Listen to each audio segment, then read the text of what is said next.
एक बार की बात है, एक शांत गांव में धनराज नाम का एक बूढ़ा किसान रहता था। उसके दो बेटे थे, विजय और राजू, दोनों शादीशुदा। बड़ी बहू सुनैना तेज थी पर आलसी और दिखावा पसंद। छोटी बहू मीरा सीधी सादी, समझदार और चुपचाप अपने काम से सबका दिल जीत लेती थी। लेकिन सुख तो कभी ज्यादा दिन टिकता नहीं, है ना? सुनैना को जलन होने लगी। वो घर में मीरा पे इल्जाम लगाने लगी, कहती सामान छुपाती है, दिखावे का प्यार करती है। घर में तनाव बढ़ा गया। एक दिन धनराज और उसकी पत्नी को बहुत हो गया। देखते हैं असली में घर कौन चलाता है, उन्होंने कहा। और एक परीक्षा रख दी।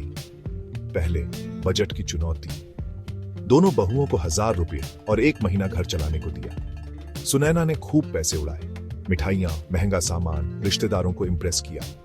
20वें दिन तक पैसे खत्म और महीना पूरा सूखी रोटी खा के निकाला। मीरा की बारी आई। उसने बाजार में समझदारी से सामान खरीदा, ताजा गेहूं पिसवाया, हर पैसा सोच समझकर खर्च किया। जो पैसे बचे उससे सास के लिए नई चप्पलें और धनराज जी के लिए एक छोटी सी लाठी ले आई। धनराज जी ने देखा पर कुछ नहीं कहा। फिर आई समझदारी की परीक्षा। धनराज ने दोनों को एक एक कमरा दिया। इसे सबसे सुंदर और उपयोगी तरीके से सजाओ, उन्होंने कहा।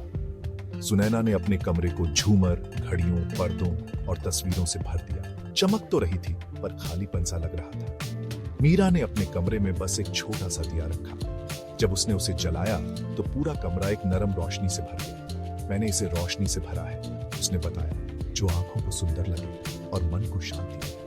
धनराज मुस्कुराया, यही असली समझदारी।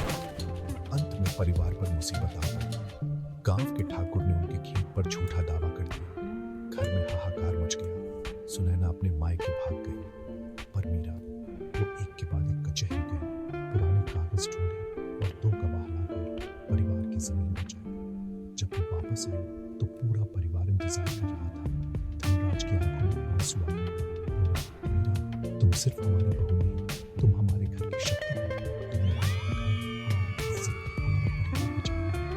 सुनैना को भी अपनी गलती का एहसास हुआ और उसने बदलने की कोशिश की। तो परिवार का असली धन क्या है? दिखावा नहीं, बातें नहीं, बल्कि शांत शक्ति, समझदारी